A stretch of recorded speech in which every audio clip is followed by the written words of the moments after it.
Segunda carta de Paulo aos Coríntios, capítulo 11. Vamos iniciar o capítulo lendo dos versos 1 a 3.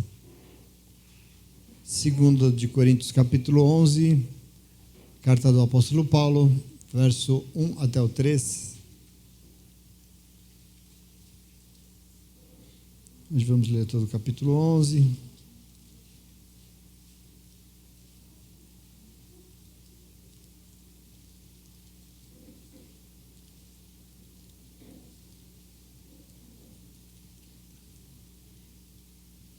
Estamos nos últimos momentos da nossa leitura, né? Encontraram todos e todas? Amém?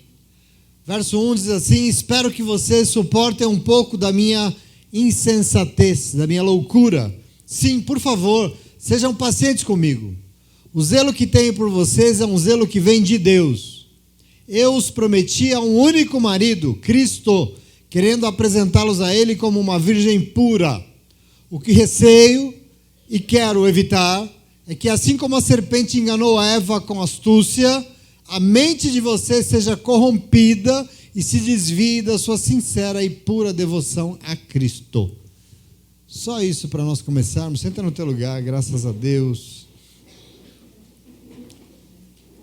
Mas eu estava, ontem à noite estava pensando um pouco sobre como é maravilhoso, como é maravilhosa a vida quando a gente se dedica ao Senhor, né?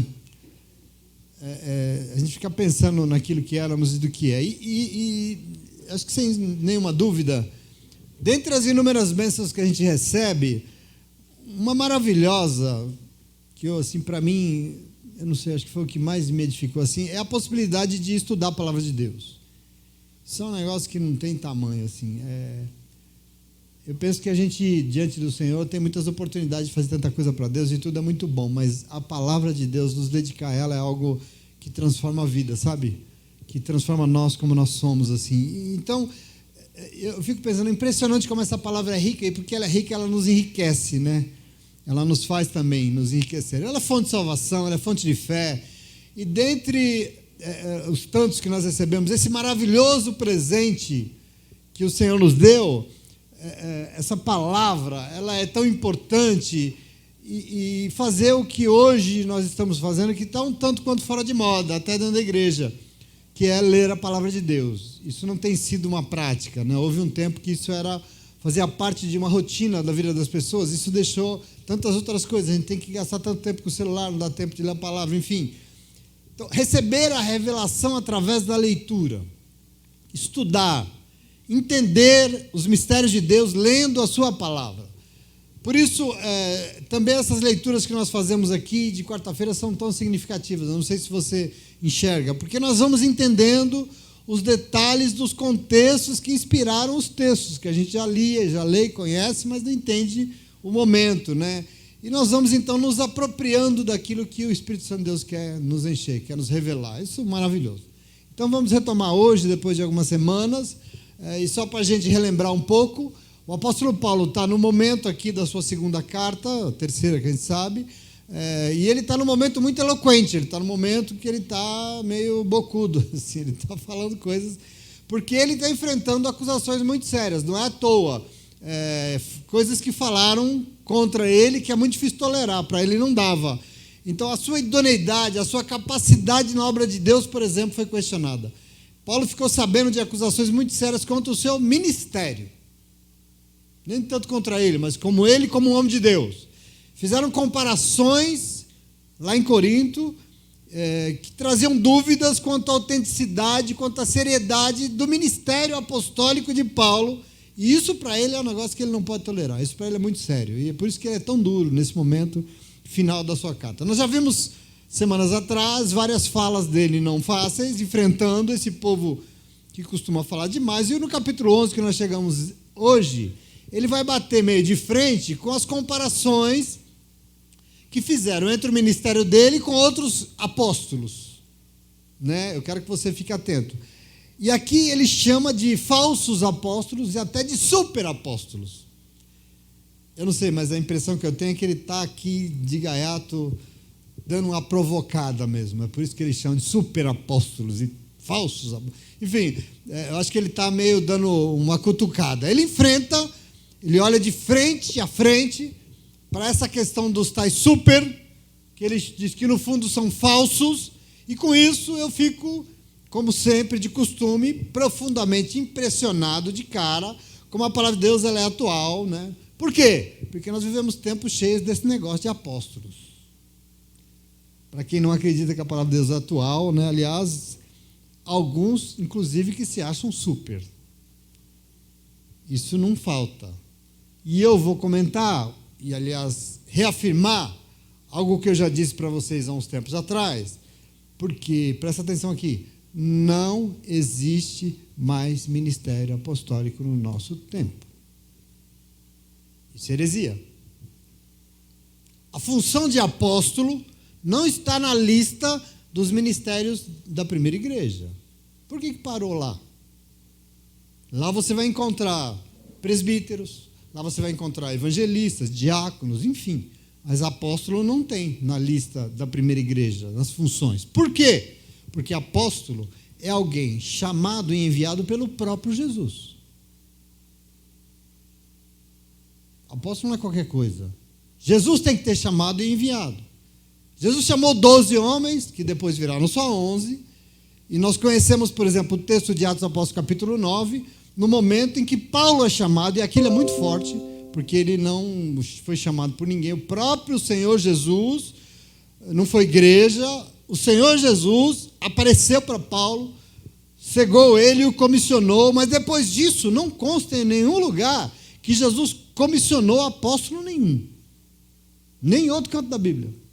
Esse texto, depois de Paulo, continua sendo escrito por mais 70 anos, e não tem apóstolo.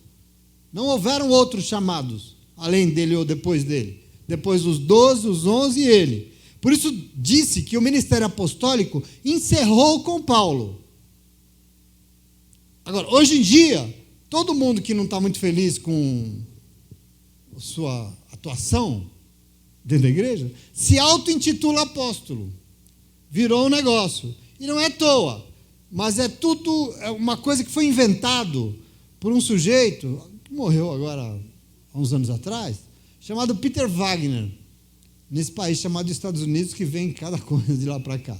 Esse tal de Peter Wagner, um estadunidense, um cara meio abilolado, foi o primeiro a se auto-intitular apóstolo depois de Paulo. Porque não existia, isso nunca existiu, em nenhum canto. Mas ele se auto-intitulou apóstolo e ele então inventou uma chamada nova reforma apostólica. Isso ele inventou agora. Agora, não muito anos atrás. Ou seja, o ministério apostólico instaurado por Jesus foi reinventado. Como se o Senhor precisasse que nós reinventássemos alguma coisa que ele constituiu. Depois disso, apóstolo virou o quê? Qualquer coisa, todo mundo é agora. Eu acho que eu estou me candidatando também. Todo mundo quer ser apóstolo. Por isso, se conselho servisse de alguma coisa, você pode não querer ouvir, né, mas eu diria para você, foge de alguém que se intitula apóstolo. Foge desse negócio. Eu, quando ouço lá, ministério apostólico, eu já corro alguns quilômetros que é para treinar logo de manhã e ficar longe desse negócio. Porque não tem nada de Deus nisso. E nós temos que compreender. Enfim, em Corinto, estavam fazendo comparações para questionar o ministério apostólico de Paulo, que ele foi chamado pelo Senhor, e ele vai fazer a sua defesa, inclusive para descaracterizar isso que não existia. E aqui no capítulo 11, ele começa dizendo algo do tipo, vocês vão ter que suportar a minha loucura. Por que não? Vão ter que suportar sim, eu estou meio doido. A insensatez aqui é uma tradução legal para loucura. Eu estou louco mesmo e vocês vão ter que ouvir umas coisas que eu tenho para dizer. E ele faz uma analogia para começar, para afirmar que no ministério dele, ele levou a igreja de Corinto até o noivo. Nós sabemos, né, quem é o noivo que vai se casar com a igreja. Eu tenho zelo por vocês tanto quanto Deus. Mas no meu ministério eu levei vocês, a igreja, a noiva, a se casar com o único noivo, não dois. Não tem dois noivos aqui, tem um só. Tudo que eu fiz foi para preparar vocês para a união com Cristo e só com Cristo. Isso ele não abre mão. Ensinei vocês para levar vocês como uma noiva pura, Mas está parecendo que, como a serpente seduziu Eva, os seus pensamentos estão sendo seduzidos por essa falta de simplicidade que é devida diante do noivo. E aqui, falta de simplicidade fica por conta daqueles que se achavam super na obra de Deus. Ele vai chamar de super apóstolos. Veja o versículo 4, vamos ler 4 e 5, para você acompanhando comigo. Pois se alguém lhes vem pregando um Jesus que não é aquele que nós pregamos, ou se vocês acolhem um espírito diferente do que acolheram, ou um evangelho diferente do que aceitaram, vocês o suportam facilmente. Todavia, não me julgo nem um pouco inferior a esses superapóstolos. Percebe aqui? Se o primeiro aparecer pregando um Jesus diferente, um outro noivo, se aparece um espírito falando de um espírito diferente daquele que vocês já tinham aceito, pregando um evangelho, outro evangelho diferente daquele que eu preguei que vocês aceitaram, vocês suportam isso muito bem. Interessante vocês, né? Essa noiva não me parece muito fiel. É isso que Paulo está dizendo aqui. Todavia, eu não me julgo nada inferior a esses que se auto-intitulam superapóstolos. Bom, a pergunta aqui é: quem são os tais de superapóstolos? Quer dizer, bom, eu já falei para vocês em outras ocasiões que durante o seu ministério Paulo teve que enfrentar muita oposição de um povo que ele chama de judaizantes, né? Eu falei de vocês quando nós meditamos em Atos, lembra dos judaizantes? Pois é, quem eram esses? Pessoas da igreja que vinham de Jerusalém, e Atos fala inclusive de ex-fariseus que se converteram ao Cristo, eram fariseus que se converteram ao Cristo, gente que diz que se converteu, mas que pregava que para ser cristão tinha que continuar os costumes do judaísmo. Esses são os judaizantes. É tudo que Paulo não pregava, é o oposto do que ele dizia, é o contrário do que Paulo falava. Aparentemente são pessoas altivas, arrogantes, que se achavam os caras, porque eles vinham de onde? De Jerusalém. Era de origem judaica, israelitas na mesma terra em que o Senhor nasceu. Então o Jesus deles não era o Senhor de todas as nações, mas só da deles. Tem que passar por nós. Se não se circuncidar, não é cristão. Se não guardar o sábado, não pode ser cristão. Se não cumprir a lei de Moisés, não pode ser chamado de cristão. Esse era o ensinamento. Esses são os tais. Quer dizer, a fala de Paulo aqui, quer dizer, aqui eles falam de pregadores que se auto-intitulam apóstolos, e Paulo brinca aqui, tira um gás, dizendo que são superapóstolos. E a fala dele é interessante, porque esses sujeitos cheios de pompa pregaram um Jesus diferente, apresentaram outro espírito em outro evangelho. E vocês aderiram facinho a isso, mas eu não me considero nada inferior a nenhum deles. Vamos construir aqui. Obviamente são pessoas que se auto-intitulam, porque, como eu disse, eles não receberam um mandato das mãos do Senhor como os outros receberam. E assim a história me parece que se repete, né? Me parece que a palavra é mais viva do que nunca, porque até hoje, com o tal do Peter Wagner, não, mas os seguidores que estão por aí, pessoas que sem um mandato se auto-intitulam apóstolos e ficam por aí pregando outro Jesus, outro evangelho que não se sustenta na palavra de Deus. E nós temos que estar atento com isso, em nome de Jesus, amém? Você vai entender hoje por isso. Veja, leia comigo o verso 6 a 7 para a gente construir isso com você. E ele diz assim no verso 6, o apóstolo Paulo: eu posso não ser um orador eloquente, contudo, conhecimento eu tenho. De fato, já manifestamos isso a vocês em todo tipo de situação. Será que eu cometi algum pecado ao humilhar-me a fim de elevá-los, pregando-lhes gratuitamente o evangelho de Deus, de graça? Vai construindo comigo aqui, eu vou parando para você entender. Quer dizer, sem eloquência, disseram? Que seja, pode até ser. Entretanto, quanto ao conhecimento de Deus, meu amigo, aqui o negócio é diferente. Quanto ao conhecimento, o negócio é mais embaixo. O que não faltam são situações que eu demonstrei isso a vocês. E ele vai falar assim, ó: será que eu errei quando eu me diminuí para pregar o verdadeiro evangelho a vocês de graça? Por que Paulo está falando isso? Eu quero que você receba aqui, isso aqui é a revelação de Deus. Isso aqui encaixa na tua vida, nos teus dias, para você ter discernimento espiritual. Isso é muito importante. Pode tentar fazer o que quiserem com a obra de Deus, pode inventar a moda que for, mas nunca pode e vai haver enganos na obra de Deus. Por quê? Porque o Espírito Santo de Deus não permite enganos dentro da igreja. Se a obra é dele, não pode ter enganos. Tem muita gente enganada por aí por falsos apóstolos, mas não é porque não sabe, porque onde houver o Espírito Santo de Deus, todo mundo sabe sim. No tempo de Paulo, os tais dos superapóstolos cobravam para pregar, e cobravam bem, parece. Tinha preço. Ele vai deixar isso muito claro. Porque ele diz, pode ser que eu não seja um pregador muito eloquente, mas uma coisa vocês têm que admitir, conhecimento de Deus está sobrando aqui.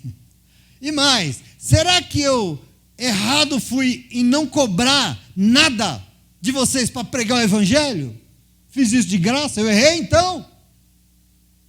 Eu fiz errado? Com certeza os tais super apóstolos eloquentes aqui não pregavam de graça. Por isso que ele está falando isso. Ele está se comparando. Vejam a miséria. Era outro Jesus, era outro Espírito, era outro Evangelho e ainda tinha que pagar para receber. Todo esse engano. Maravilhoso, né? Verso 8 e 9. Desculpa, está escrito, tá bom? Tem que falar. Eu despojei outras igrejas, recebendo delas sustento, a fim de servi-los.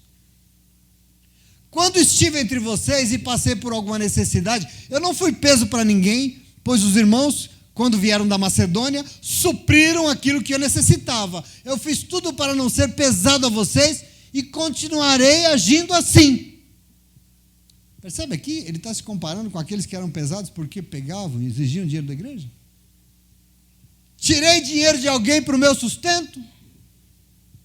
Cobrei alguma coisa para fazer a obra de Deus? Essa é a pergunta dele. Quando eu estive aí com vocês, tive necessidades, mas eu não pedi nada para ninguém, eu não fui peso para ninguém. Tinha necessidade sim, mas os irmãos da Macedônia me supriram de tudo o que eu necessitava, e eu não pedi nada a vocês. Ele não pediu um centavo para a igreja de Corinto, para ele. Ele estava fazendo uma coleta para os santos de Jerusalém, para onde vinham os caras, mas para ele não. E eu fiz assim para não ser um peso, e nem para ser razão para ninguém falar de mim, e eu vou continuar sendo assim. Verso 10, do 10 ao 13, eu vou construir com você para você entender. Tão certo como a verdade de Cristo está em mim, ninguém na região da Caia, que é ali onde está Corinto, poderá privar-me desse orgulho.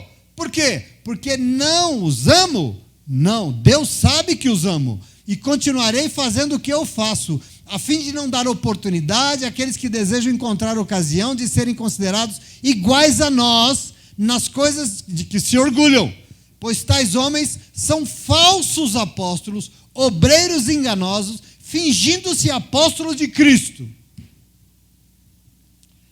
Tão certo quanto Cristo que habita em mim, dentro de mim, esse orgulho ninguém me tira. Que orgulho? Que orgulho é esse de Paulo? Dele nunca ter pedido nada a ninguém. Tudo que ele recebeu para o seu sustento e da obra veio de ofertas de pessoas com coração e bom grado, gente que viu nele que ele era um homem de Deus e quis ajudar sem nenhum tipo de forçação de barra, sem pedir, sem usar a palavra de Deus para pedir dinheiro para as pessoas. Aqui que Paulo está, aqui é o problema dele. E eu não sei se esse é o problema dele, se é um problema nosso. Eu não sei se você vê isso por aí. Esse é o orgulho dele. Paulo recebeu dinheiro para o seu sustento na obra de Deus, da igreja? Sim. Ele está dizendo aqui da Macedônia, mas em muitas outras situações. Isso aconteceu. Por exemplo, é conhecido o elogio que Paulo faz à igreja de Filipenses. Filipenses no capítulo 4, a partir do verso 10, vou ler para você. Ele diz assim, eu me alegro grandemente no Senhor, porque finalmente vocês renovaram o seu interesse por mim. De fato, vocês já se interessavam, mas não tinham oportunidade de demonstrá-lo. Não estou dizendo isso porque esteja necessitado, pois aprendi a adaptar-me a toda e qualquer circunstância. Sei o que é passar necessidades e sei o que é ter fartura. Aprendi o segredo de viver contente em toda e qualquer situação, seja alimentado ou com fome, tendo muito ou passando necessidade. Tudo posso naquele que me... Apesar disso, vocês fizeram bem em participar das minhas tribulações. A igreja ajudou ele. Como vocês sabem, filipenses, nos seus primeiros dias no Evangelho, quando parti da Macedônia, nenhuma igreja partilhou comigo no que se refere a dar e receber, exceto vocês. Pois estando eu em Tessalônica, vocês me mandaram ajuda, não apenas uma vez, mas duas, quando tive necessidade. Não que eu esteja procurando ofertas, mas o que pode ser creditado na conta de vocês. Recebi tudo e o que tenho é mais do que suficiente. Estou amplamente suprido, agora que recebi de Epafrodito os donativos que vocês me enviaram. Elas são uma oferta de aroma suave, um sacrifício aceitável e agradável a Deus. O meu Deus suprirá todas as necessidades de vocês, de acordo com as suas gloriosas riquezas em Cristo Jesus. Veja, Paulo era ajudado, mas ele pedia, passando necessidade. Ele falou, você viver com fome, não tem problema não, não pede.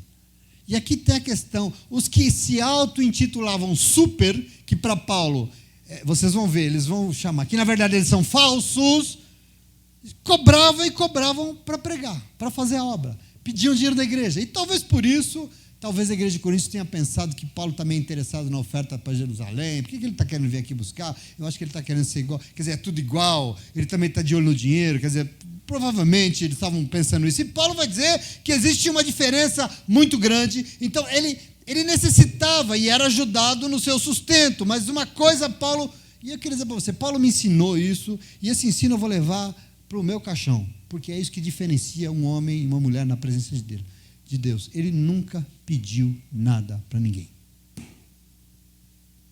Isso é um traço de um homem de Deus. Isso é uma coisa que precisa nos guiar. A lógica é, se eu não pedir e veio, como aqui em Filipenses, veio de onde? Veio de Deus. O Senhor me conhece e o meu sustento vem do Senhor. Esse é o orgulho de Paulo. Agora, o contrário disso são as pessoas se auto-intitulando apóstolo e extorquindo as pessoas. Que é uma coisa que estava acontecendo lá e só lá, graças a Deus, hoje não acontece mais. Isso é um problema enorme. Já falamos aqui que não existe obra de Deus sem dinheiro.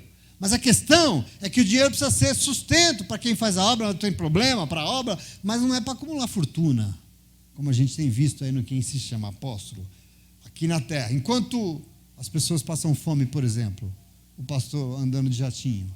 Isso é uma realidade que nós temos que encarar, que Paulo encara. Paulo não se submete a isso, e por isso diz, desse orgulho ninguém vai me privar. Não que eu não ame vocês, pelo contrário, Deus sabe quanto eu amo, mas eu vou continuar fazendo desse jeito, porque eu não posso dar oportunidade para esse povo aí ficar se passando por nós, porque nós não somos igual a ele, não. Nós somos muito diferentes, nós somos homens de Deus. Esse é o orgulho dele, que ele não abre mão. Esses sujeitos são falsos apóstolos, ele diz, mentirosos, fingindo ser apóstolos de Cristo, mas não são. Veja o verso 14. Está construindo comigo aqui o desabafo dele? 14 e 15. Isso não é de se admirar, pois o próprio Satanás se disfarça de anjo de luz. Portanto, não é surpresa que os seus servos fingem que são servos da justiça, mas o fim deles será o que as suas ações merecem. Presta atenção nisso, é muito importante. Quer dizer, não é de se admirar, não tem o quê? Novidade aqui. Quer dizer, eles se acham super, mas são falsos. Afinal, são filhos do grande cara da fala. Eles são filhos do pai da mentira. Ele está bocudo, ele está doido. Você tem que admitir que a palavra de Deus é um negócio que a medida dela é para fora daqui. Não está na terra esse negócio aqui, não. Eu, quando leio isso hoje, ontem, e fico pensando na nossa vida aqui, né? Não é de se admirar que eles se achem super apóstolos, porque eles são super. De um cara que se acha super aqui no mundo. É conhecida a analogia de que Satanás era inicialmente um anjo de Deus, que se envaideceu tanto que quis ser como Deus, né? E por isso ele caiu, né? A gente conhece a analogia que é feita do tal de Satanás. Bom, hoje em dia, onde ele está? Ele vive vagando por aí, ensinando os seres humanos que também quer ser como Deus, como ele quis. Essa é a grande obra. O próprio Satanás mente, se disfarça de anjo de luz. Portanto, não é nenhuma surpresa que os seus servos se finjam de apóstolos, se passem por servos da justiça, mas não são. Mas o fim deles nós sabemos, está tudo certo. O que eles estão plantando, eles vão colher. Verso 16, e eu vou ler até o 20. Vocês estão entendendo até aqui o que está acontecendo? O apóstolo Paulo está enfrentando algo muito sério do seu tempo, na igreja, das pessoas, e que a igreja de Corinto estava comparando, inclusive dizendo, os caras, né? É isso que está acontecendo. Verso 16. E eu faço questão de repetir, ninguém me considere louco, insensato, sei lá. Mas se vocês assim me considerem, recebam-me como receberiam um louco, a fim de que eu me orgulhe um pouco. Ao sustentar esse orgulho, não estou falando segundo o Senhor, mas como um louco. Visto que muitos estão se vangloriando do modo bem humano, eu também vou me orgulhar. Vocês, por serem tão sábios, suportam de boa vontade esses insensatos. De fato, vocês suportam até quem os escraviza, quem os explora, quem se exalta ou lhes fere a face. Eu quero que você observe aqui o que essa igreja está fazendo, porque nós temos que aprender com isso. Ele está dizendo, pode parecer que eu estou louco, mas quer saber? Eu estou mesmo. Eu estou doido mesmo. Aliás, eu estou falando não segundo o Senhor, mas estou falando como louco. Então, é o momento dele que ele está, né? Porque se esse povo se vangloria tanto na carne, ele se vangloria tanto nesse orgulho como ser humano, eu também vou. Eu vou ter também, eu vou ter orgulho também. Vocês se dizem tão sábios e aguentam de bom grado essa insensatez no meio de vocês. Vocês suportam que eles os escravizem, que eles explorem vocês. Os tal dos... Vocês que ficam se exaltando, eles ficam se exaltando na frente de vocês, se elogiando, batendo na cara de vocês. Por que vocês não podem me tolerar também? Então vai ter que me aguentar.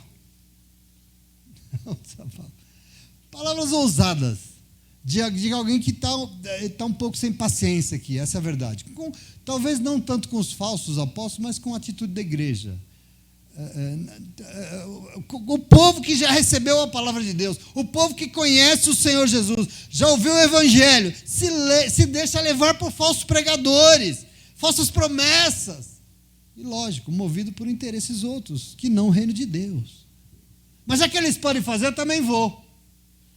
Mas que Paulo diz. Versículo 21. Para minha vergonha, admito que fomos fracos demais nisso.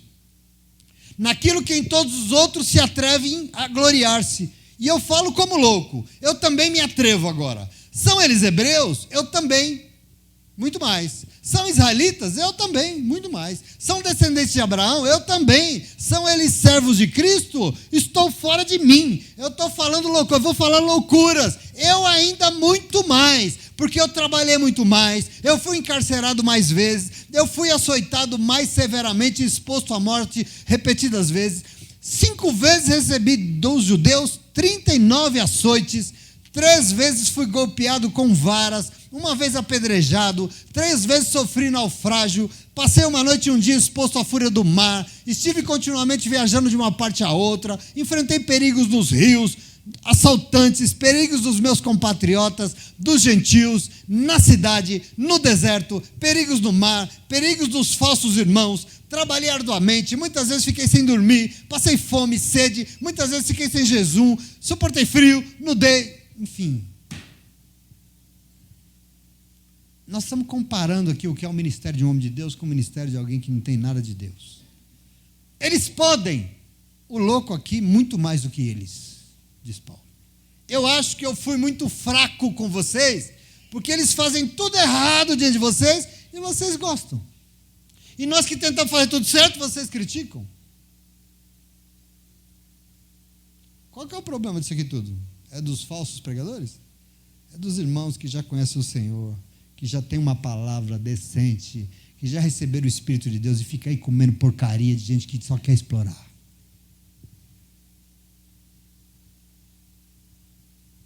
Vou dar uma de louco também, ele está dizendo. Se tem alguém que tem autoridade aqui, esse alguém sou eu. Isso que ele fala. Vejam que não tem aqui, porque Paulo mesmo diz, nenhuma novidade. Novidade nenhuma. Todo esse movimento, lotando igrejas, que oferecem promessas vazias e falsas. Pregador de internet, que é o tempo todo dizendo que o ser humano é coitadinho. São pregações de autoajuda, enaltecendo os seres humanos sem nenhum compromisso com o reino de Deus. As pessoas adoram ouvir porque falar em você é maravilhoso. Ai, não estão te tratando tão mal. Você não merece isso. Você é a menina dos olhos de Deus. E a gente ama, Lelê. É muito complicado. Isso tudo está na palavra de Deus? Desculpa, não está. Porque eu estou lendo aqui com você e o que realmente está lá é um alerta contra tudo isso. É o que Paulo está fazendo aqui. E está lá porque não pode, sabe aqui, existir enganos no meio do povo de Deus. Nós não somos nenezinho que não sabe, porque a palavra de Deus diz e nós temos que saber em nome de Jesus, amém? Entenda que diante de Deus, na hora H, não vai ter desculpa. Porque o Senhor vem e fala, não fala? O Senhor vem e ministra a palavra. O Senhor vem e Ele nos alerta. O Senhor vem e dá tudo para nós. Mas se as pessoas querem ser enganadas, de quem é a responsabilidade? De cada um. Quem usurpa a obra de Deus, segundo Paulo, vai ter a sua colheita. É isso que ele diz. A colheita deles vai ter. Deixa eles com o Senhor. E todos aqueles que acham que estão entrando nessa aí e faz carinha de inocente, que não sabia, desculpa, mas não cola. Ah, Deus, eu não sabia. Fui na igreja, pensei que era um homem de Deus. Não sabia. E Deus sabe o que vai falar? Sabia sim. Sabia sim. Mas como sabia, Senhor? Eu fui enganado. Desculpa, não existe engano quando a obra é minha, porque eu já te dei a minha palavra. Ela já está aí. Faltou o quê? Faltou compromisso com a palavra, que é o que nós não estamos tendo. Faltou vir no culto de quarta-feira para ler junto e tentar aprender. Faltou ler e receber, talvez como o Salmo 119, versículo 11, que a gente canta e ama. A tua palavra, Senhor, eu escondi no meu coração, para eu não pecar contra ti. Senhor bendito, ensina-me os teus estatutos. Cadê a fome? Cadê esse desejo de guardar a palavra de Deus? E aí é enganadinho, não sabia. Sabia! Não tem engano, meus irmãos. Nós temos que estar atentos e glória a Deus por isso. Então, querido, querida, a nossa obrigação é ler a palavra de Deus. Nós não podemos abrir mão disso. E quando nós lemos, nós vamos... O que nós estamos fazendo hoje aqui? Lá já está tudo que nós precisamos para entender o que faz de nós servos e servas de Deus de verdade e jamais nos submeter a nenhum tipo de engano. Não pode haver engano na tua vida, congregando aqui ou congregando onde você estiver. Você é homem de Deus, você é mulher de Deus, existe uma palavra para você. O Senhor se preocupa com a tua salvação. O Senhor se preocupa com a tua vida. O Senhor não quer que você esteja aí à mercê de tapa na cara, de ser enganado, de ser enxovalhado por ninguém, em nome de Jesus, amém? Veja o verso 28. Vou ler até o 33 para encerrar. Ele vai dizer, além disso, enfrento diariamente uma pressão interior, a saber, a minha preocupação com todas as igrejas, com todo mundo na igreja. Quem está fraco, que eu não me sinta também fraco. Quem não se escandaliza, que eu não me queime por dentro. Se devo me orgulhar, que seja nas coisas que mostram a minha fraqueza. O Deus e Pai do nosso Senhor Jesus Cristo, que é bendito para sempre, sabe que eu não estou mentindo. Em Damasco, quando me converti, o governador nomeado pelo rei Aretas mandou que se vigiasse a cidade para me prender. Mas de uma janela na muralha eu fui baixado numa cesta e escapei das mãos dele. Glória a Deus. Então aqui, se a questão é comparar ministérios, que é o que estão fazendo com Paulo, que é onde ele pega pesado, se a questão é comparar o que é um verdadeiro apóstolo de Cristo com falsos apóstolos, com gente sem mandato que se auto-intitula, Paulo tem aqui credenciais, né? E ele usa. E não só por tudo que ele já tinha enfrentado, que ele já disse, mas porque um verdadeiro ministério dado pelas mãos do Senhor implica aflições, pressões interiores, preocupações aqui dentro com a igreja. Aliás, ele diz com todas as igrejas. É um compromisso. Se alguém está fraco, eu me coloco no lugar dele e me sinto também fraco. Se alguém cai em tentação e causa escândalo, dentro de nós queima de ver uma situação dessa, queima de tanta tristeza. Por isso, se há algum motivo de orgulho, para quem está diante da obra de Deus, para quem foi mandado pelo Senhor, é que em tudo que faz não tem medo de mostrar que é fraco também. Aqui tem uma medida que você precisa tomar para a tua vida. Quando você olhar um pastor, um líder, um apóstolo, um bispo, um papa, o cambal que for. Isso aí é homem de Deus ou não é? Isso aí é mandado de Deus para a minha vida ou não é? Isso aí que está me fazendo uma profecia, veio de Deus ou não veio? Quer dizer, Paulo está dizendo aqui, não pode ser, nós temos que ser fracos. E você precisa entender isso. Se a lógica dos que não têm mandato se auto-intitulam é ser super, como ele fala aqui, um verdadeiro servo e serva de Deus não é super, é fraco e não tem vergonha nenhuma de admitir e de entender que é fraco. E semana que vem você vai entender por quê. Isso ele vai explicar direitinho no versículo, no capítulo 12. Mas só para dar um spoiler, usando o linguajar da galera, se existe uma forma de um ser humano realizar aqui na terra uma obra que foi comissionada pelo próprio Deus, sabe qual é? É que o próprio Deus se manifeste através dele. Só tem um jeito. Senão não tem obra de Deus. Não, mas ele prega tão bem, velho. Ele não serve. Tem que ser Deus falando pela boca dele. Tem que ser palavra de Deus, senão não serve. Você precisa compreender isso. A pergunta é, Deus se manifesta na vida de todo mundo? E eu queria dizer para você, Deus se manifesta na vida de quem é super, de quem se acha acima dos outros, super apóstolo. Deus usa quem se auto-intitula. Deus age fora da sua palavra.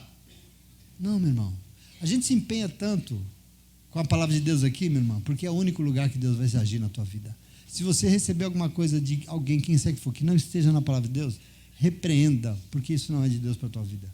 E nós temos que tomar posse.